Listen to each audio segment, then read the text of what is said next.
नमस्कार, मैं Sukhdev the crime files में आप सभी का स्वागत करता हूँ।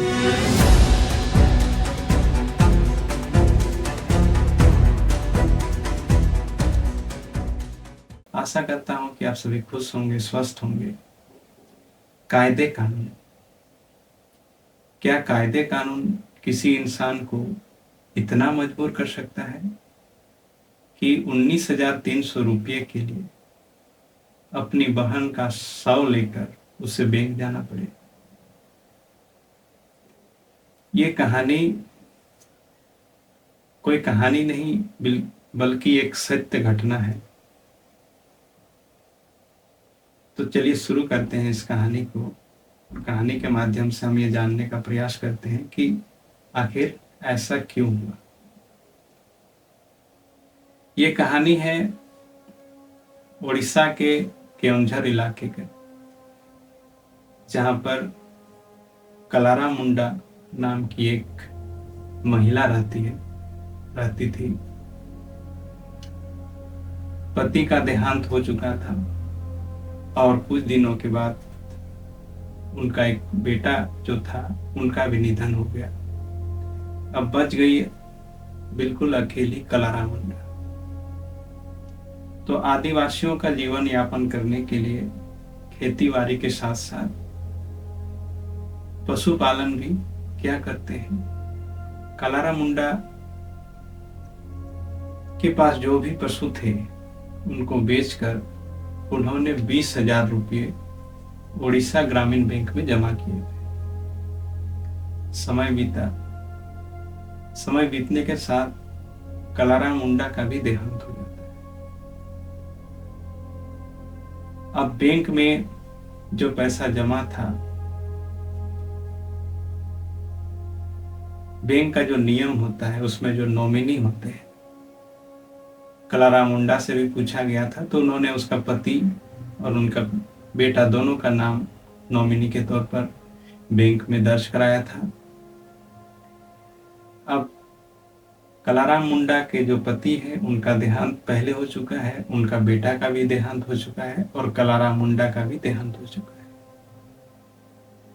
अब दूर दूर तक अगर कोई उनका रिश्तेदार है तो वो है उनका भाई, जिनका नाम है जीतू मुंडा।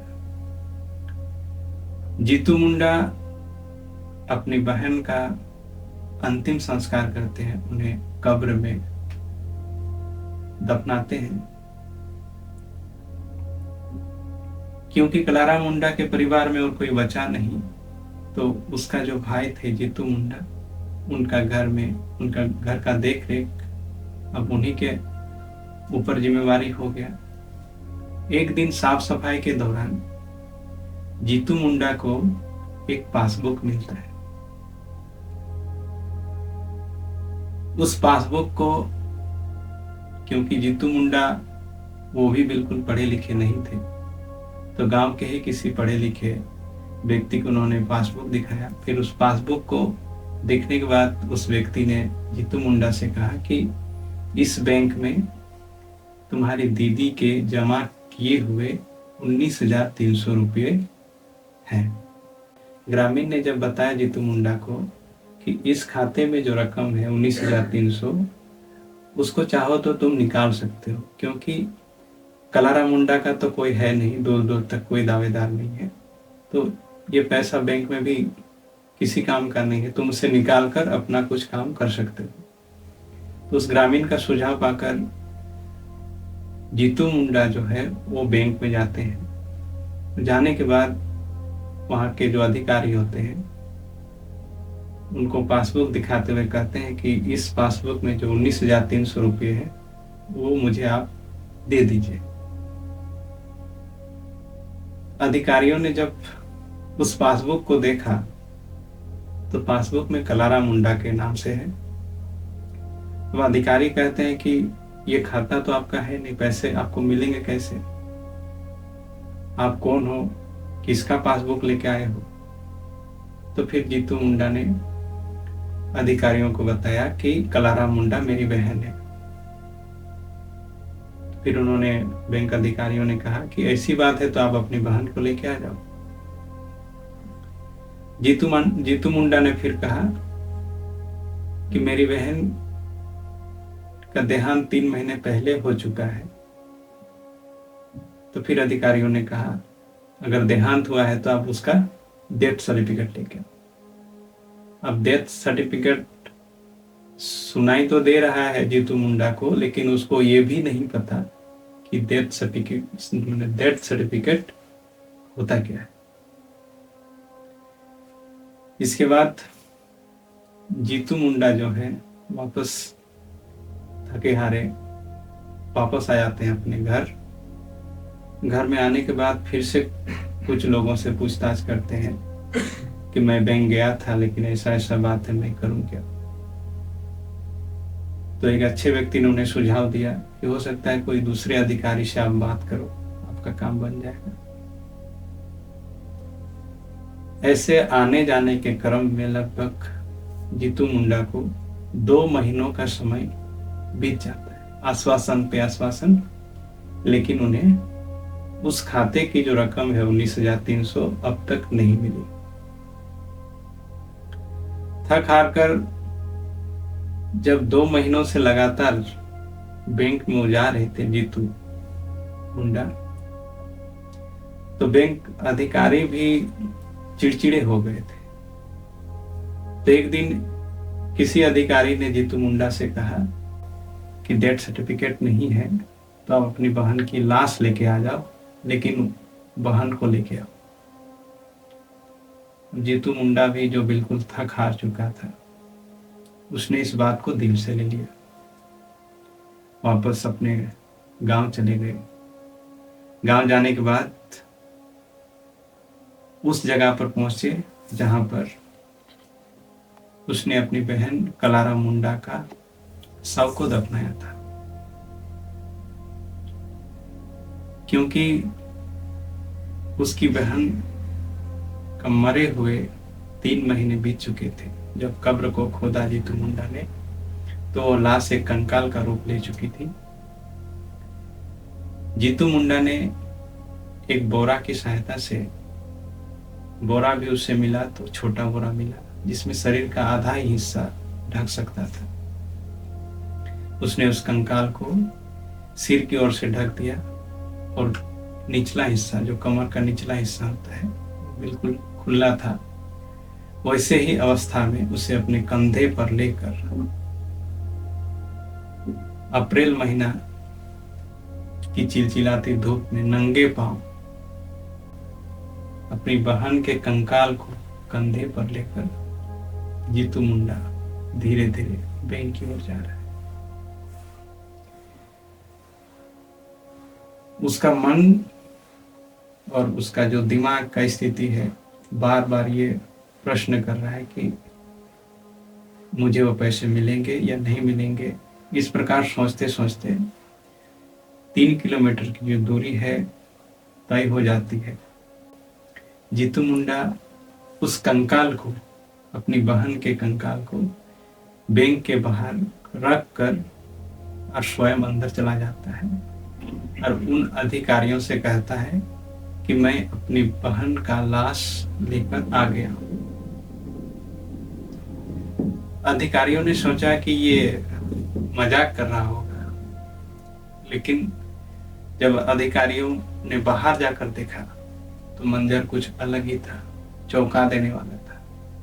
एक ऐसा मंजर जो आज तक ऐसा कभी ना देखने को मिला था, ना सुनने को मिला था। सभी हैरान परेशान, लोगों की भी भीड़ जुट गई। इतने में प्रशासन को भी खबर हो गई, पुलिस प्रशासन भी वहां पर आए। फिर उन्होंने मामले को समझने का प्रयास किया। प्रशासन ने पूछताछ किया, बारी बारी से पूछताछ किया। पहले बैंक अधिकारियों से पूछताछ किया, फिर जीतू मुंडा से पूछताछ किया। जीतू मुंडा से पूछताछ के दौरान पुलिस को जो जवाब मिला,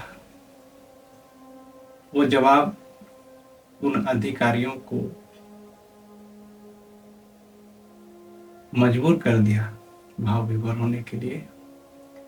उनकी आंखें भर आई, क्योंकि प्रशासन बहुत कड़क होते हैं, फिर भी प्रशासन को भी उनकी आंखें भर आई जीतू मुंडा की बात सुनकर। जीतू मुंडा ने बताया कि सर हुजूर, मैं आज 2 महीने से इस बैंक का चक्कर काट रहा हूं, लेकिन मुझे बार बार ये कर कर वापस भेज दिया जाता है कि ये खाता आपका नहीं है, और इस खाते में जो नॉमिनी का नाम है उसमें भी आपका नाम नहीं है। जबकि मैं बैंक अधिकारियों को बता भी चुका हूं कि जो नॉमिनी के जो सदस्य थे कलाराम मुंडा के पति, उनका भी देहांत हो चुका है और उनका बेटा का भी देहांत हो चुका है, तो और कोई बचा नहीं, एक मैं ही उसका भाई बचा हूं। प्रशासन ने बैंक अधिकारियों से कहा कि कायदे कानून मानव हित के लिए होते हैं। अगर आप चाहते तो अपनी एक टीम बनाकर आप स्वयं जांच कर सकते थे इस जीतू मुंडा के गांव जाकर, और जांच करने के बाद अगर आपको सही लगता तो फिर आप इसे पैसा दे भी सकते थे। बात आगे बढ़ गई। जब बात आगे बढ़ गई तो फिर जो ओडिशा ग्रामीण बैंक के रीजनल मैनेजर वो आते हैं, वो अपनी निगरानी में जीतू मुंडा के गांव में जाकर तहकीकात करते हैं कि कलाराम मुंडा का और जीतू मुंडा के बीच में कैसा संबंध है, और कलाराम मुंडा का जो ये 19,300 रुपया जो बैंक में है उसका दावेदार जीतू मुंडा है या नहीं है। जांच के दौरान ग्रामीणों के द्वारा उनको संतुष्टि मिलता है कि कलाराम मुंडा का जो भी पैसा है उसका दावेदार सच में उसका भाई जीतू मुंडा है। इसके बाद प्रशासन के समक्ष जीतू मुंडा को बैंक अधिकारियों के द्वारा 19,300 रुपया नगद राशि दे दिया जाता है। परंतु हमें यह सोचने के लिए मजबूर कर देता है ये कहानी कि कायदे कानून क्या इंसान के जज्बात से बड़े होते हैं? क्या कायदे कानून किसी को इतना भी मजबूर कर सकते हैं? कहानी में जो आपने सुना कि अपनी बहन का शव जो कि कंकाल का रूप ले चुका था, उसको लेकर आना पड़ गया।